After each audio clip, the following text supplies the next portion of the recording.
What's up? I'm back with another video, and today I'll be doing leopard gecko care. And as you can see, here's my leopard gecko tub. It's right under my king snake setup. And so this is just care. So let me start. So what I use for caging, I use a tub, which works good for leopard geckos. They like tubs. I think tubs work better than actual cages, because they take up less space and the leopard geckos seem to like it better. This is just has 2 leopard geckos in it. I don't know how many quarts this tub is, but it's just about 3 feet long. It's pretty big. And it goes back about 1.5 feet, so it's good for them. So now for heating. This goes for heating and everything.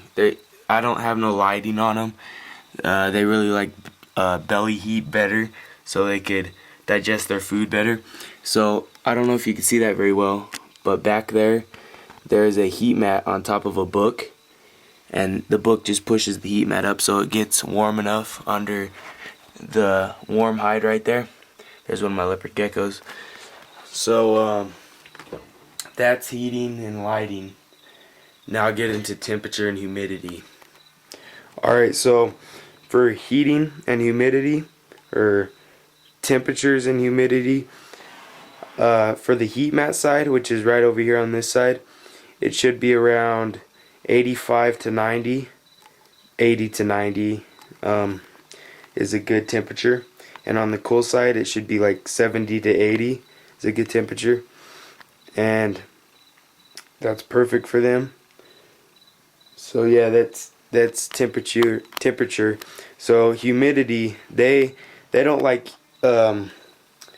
humid areas. They live it like in the desert, and you shouldn't miss their cage at all. Just leave it how it is and they'll be fine. They like under 20% humidity, so just around that area. They don't like humidity at all. So that's temperature and humidity. Now I'm going to get into substrate and water. So for substrate, what I use is paper towel. It's the easiest thing to use. Can't cause impaction like sand does.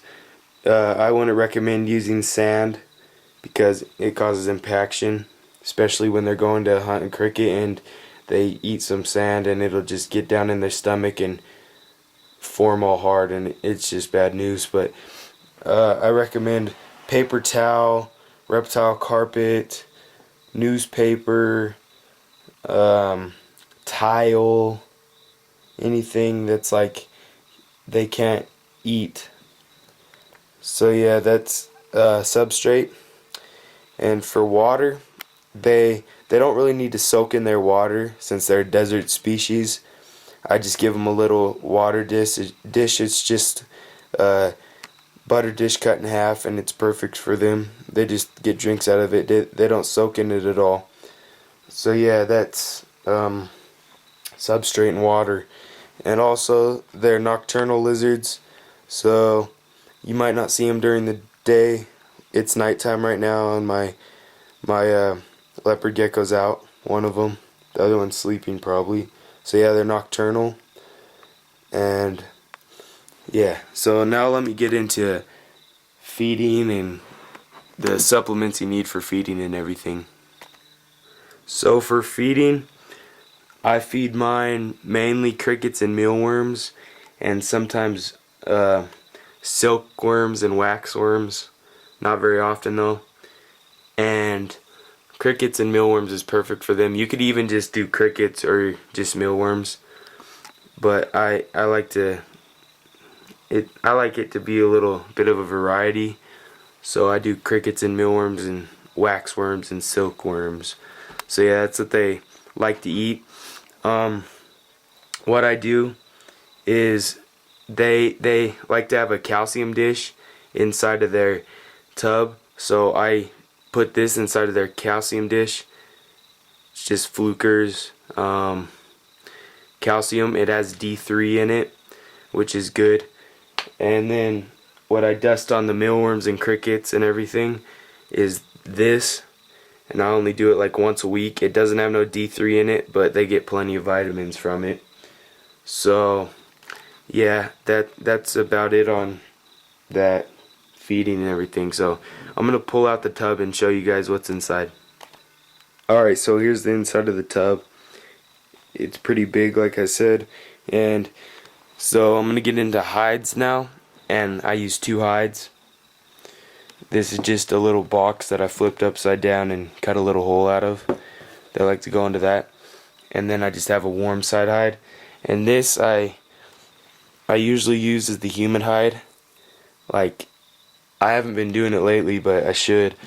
You're supposed to have a humid hide with leopard geckos, which, like, it shouldn't be humid in their tub, but you should have like one area, like a little hide that has, like, you're supposed to mist, and they go in there when they're shedding and everything, and it helps them out.